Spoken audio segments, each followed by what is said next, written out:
Vous n'êtes pas faible parce que les choses vous blessent. Vous êtes faible parce que vous continuez à faire semblant qu'elles ne vous blessent pas. En ce moment même, quelqu'un qui vit ceci est épuisé de porter une douleur qui n'a jamais été résolue, souriant à des personnes qu'il ne supporte pas, disant je vais bien alors que tout s'effondre à l'intérieur. Cela s'arrête aujourd'hui. Ce que je m'apprête à vous dire dans les 15 prochaines minutes va changer la façon dont vous vous voyez et voyez le monde autour de vous, et si vous n'êtes pas prêt à être honnête avec vous-même, vous devriez fermer cette vidéo dès maintenant. La plupart des gens passent toute leur vie à fuir. Fuir les sentiments, les souvenirs, la version d'eux-mêmes qui l'ont enterré sous des réussites, des relations, des distractions qui ne les ont jamais vraiment satisfaits. Pensez à la dernière fois où quelque chose de petit a complètement détruit votre journée. C'était peut-être un commentaire d'un collègue. C'était peut-être le fait d'être ignoré par quelqu'un qui vous tient à cœur. C'était peut-être échouer à quelque chose pour lequel vous avez beaucoup travaillé. Ce moment d'effondrement n'a pas été causé par ce qui s'est passé à l'extérieur de vous. Cet effondrement s'est produit parce que quelque chose en vous était déjà brisé bien avant que ce moment n'arrive. Voici ce que personne ne vous dit à propos de la douleur émotionnelle. La douleur n'est pas le problème. Éviter la douleur est le problème. Chaque stratégie que vous avez utilisée pour éviter de ressentir, chaque distraction, chaque réussite, chaque relation dans laquelle vous êtes entré pour combler un vide, chaque fois que vous vous êtes occupé pour ne pas avoir à vous asseoir en silence et vous confronter à vous-même, chacune de ces stratégies vous a maintenu prisonnier.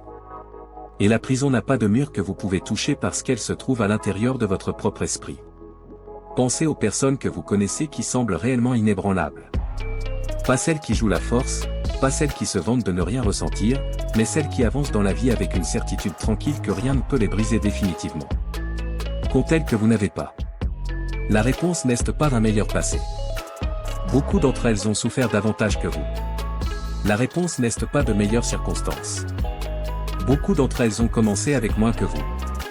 La véritable réponse est qu'elles se sont complètement affrontées, et pas vous. Se confronter pleinement signifie regarder directement les parties de vous dont vous avez le plus honte. La partie de vous qui est jalouse de personnes que vous devriez aimer. La partie de vous qui recherche constamment la validation et se sent invisible sans elle. La partie de vous qui repousse les gens précisément parce qu'elle les veut proches et est terrifiée qu'ils partent en premier. La plupart des gens ne reconnaissent jamais que ces parties existent. Faire semblant qu'elles n'existent pas ne les fait pas disparaître. Les ignorer leur donne plus de pouvoir, pas moins. Votre esprit inconscient exécute un programme que vous n'avez jamais accepté d'installer. Ce programme a été écrit par chaque expérience qui vous a blessé avant que vous n'ayez les outils pour traiter correctement la douleur. Le rejet lorsque vous étiez enfant. Voir quelqu'un que vous aimiez souffrir et vous sentir complètement impuissant. Être dit que vos émotions étaient excessives, que vous deviez vous calmer, que vous étiez dramatique, que vous étiez trop sensible. Chacun de ces moments a écrit une ligne de code dans la manière dont vous vivez le monde aujourd'hui. Et vous exécutez encore ce vieux logiciel dans une vie qui semble complètement différente de celle qu'il a créée. Voici comment cela se manifeste en pratique.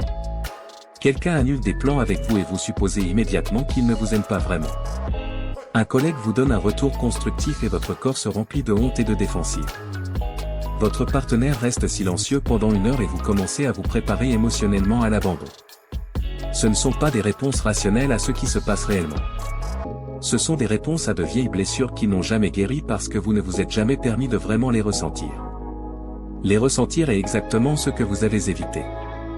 Au moment où quelque chose de douloureux surgit, vous prenez votre téléphone. Vous appelez un ami pour parler de tout sauf de ce qui vous dérange vraiment.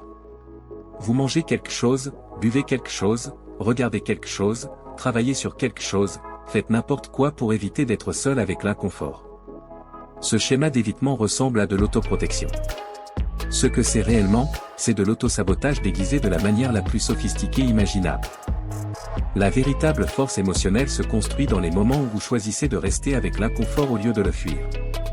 Rester avec lui signifie s'asseoir avec le sentiment, le nommer, se demander d'où il vient réellement, et lui permettre de vous traverser au lieu de vivre en vous en permanence. Un deuil non traité devient une dépression. Une colère non traitée devient du ressentiment. Une peur non traitée devient une anxiété qui vous attaque à des moments aléatoires alors que rien ne va mal. Vous vous êtes demandé pourquoi vous vous sentez mal alors que la vie semble bien de l'extérieur. Voilà pourquoi. Les personnes qui ne sont pas détruites par la critique ne sont pas des personnes qui n'ont jamais été critiquées. Ce sont des personnes qui ont déjà affronté leur peur la plus profonde de ce que cette critique pourrait signifier et ont découvert qu'elles pouvaient y survivre. Lorsque vous ne faites jamais ce travail, chaque mot critique devient potentiellement catastrophique parce qu'au fond de vous, vous croyez que si suffisamment de personnes confirment vos pires pensées sur vous-même, alors ces pensées doivent être vraies. Mais elles ne sont pas vraies. Les pires pensées que vous avez sur vous-même ne sont pas des faits. Ce sont des artefacts. Ce sont de vieilles conclusions que vous avez tirées lorsque vous étiez trop jeune, trop submergé ou trop seul pour tirer de meilleures conclusions. Changer ces conclusions ne se fait pas par la pensée positive ou en se racontant une meilleure histoire en surface. Les changer exige de revenir à l'endroit où elles ont été formées, de ressentir ce qui n'a pas été autorisé à être ressenti à l'époque, et de comprendre pourquoi cette version de vous a réagi comme elle l'a fait. Cette version de vous n'était pas faible. Chaque schéma que vous avez développé et que vous appelez aujourd'hui un défaut était à l'origine une stratégie de survie. Le besoin de plaire aux autres vient du fait d'avoir appris que l'amour avait des conditions. La fermeture émotionnelle vient du fait d'avoir appris que montrer la douleur vous rendait vulnérable. Le perfectionnisme vient du fait d'avoir appris que votre valeur était entièrement liée à votre performance. Aucun de ces éléments n'était un défaut de caractère. Chacun d'eux était une intelligence répondant à un environnement difficile. Mais vous n'êtes plus dans cet environnement, et ces stratégies coûtent désormais plus qu'elles ne protègent. Les abandonner ne signifie pas être sans protection. Les abandonner signifie mettre à jour votre système pour correspondre à la vie que vous avez réellement maintenant au lieu de la vie que vous essayez de survivre auparavant. Lorsque vous faites cela, quelque chose d'extraordinaire se produit. Les choses qui vous dévastaient auparavant commencent à perdre leur charge. Non pas parce que vous avez construit des murs plus épais mais parce que vous avez cessé de porter les blessures que ces choses atteignaient. Vous pouvez entendre des critiques et les évaluer clairement au lieu de vous effondrer ou de devenir instantanément sur la défensive. Vous pouvez expérimenter le rejet sans qu'il confirme une histoire sur votre valeur fondamentale. Vous pouvez vous asseoir avec l'incertitude sans avoir besoin de contrôler chaque variable autour de vous. Ce n'est pas un type de personnalité. Ce n'est pas quelque chose que vous avez ou que vous n'avez pas, c'est une capacité qui peut être développée par toute personne prête à faire le travail inconfortable de vraiment se connaître. Et cela commence par une décision que la plupart des gens ne prennent jamais parce qu'elle semble trop terrifiante. La décision d'arrêter de se mentir à soi-même. Arrêtez de mentir sur ce que vous ressentez vraiment. Arrêtez de faire semblant que les choses ne vous dérangent pas quand elles vous dérangent. Arrêtez de jouer la force pour des personnes qui vous aimeraient davantage si vous montriez ce que vous portez réellement.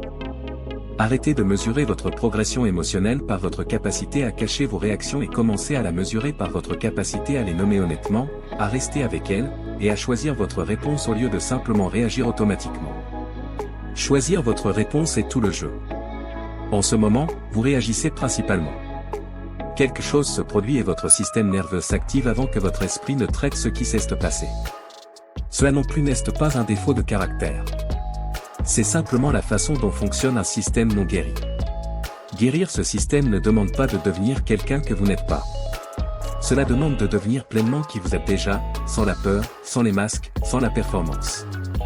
La version de vous qui existe de l'autre côté de ce processus n'a pas besoin de validation constante. Cette version de vous n'a pas besoin d'être aimée par tout le monde. Cette version n'a pas besoin de contrôler les résultats pour se sentir en sécurité. Les événements émotionnels arrivent et passent sans réorganiser en permanence votre monde intérieur. Les humeurs des autres cessent de devenir des urgences. Votre propre inconfort cesse d'être quelque chose à fuir et devient quelque chose à comprendre. Y arriver n'est pas confortable. La véritable transformation n'est pas confortable. Tout ce qui promet un chemin sans douleur vers la liberté émotionnelle vous vend quelque chose qui n'existe pas. Le véritable chemin passe directement à travers les choses que vous avez évitées, et la seule raison pour laquelle il vaut la peine d'être emprunté est que ce qui vous attend de l'autre côté est une version de vous-même qui ressemble enfin à un foyer. Si cette vidéo a touché quelque chose en vous, en ce moment même, écrivez dans les commentaires « Rien ne peut m'affecter ». Non pas parce que vous y êtes déjà arrivé. Écrivez-le comme une déclaration de l'endroit vers lequel vous choisissez d'aller.